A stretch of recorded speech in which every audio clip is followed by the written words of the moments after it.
বাচ্চাদের নিয়মিত ওদেরকে খেলতে দিবেন। এটা আমি নিজে লিখেছি, কারণ ছোটোবেলায় আমরা অনেক খেলাধুলা করেছি।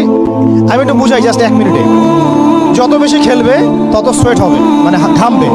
যত ঘামবে তত ক্লান্ত হবে, যত ক্লান্ত হবে ঘামবে তত কোলেস্টেরল কমে যাবে, ব্লাড সার্কুলেশনটা খুব ভালো হবে। তারপরে যত খেলবে ও টায়ার্ড হবে, তখন ও খাবে বেশি, মানে ভালো জিনিস খাবে বেশি, রুচি বাড়বে।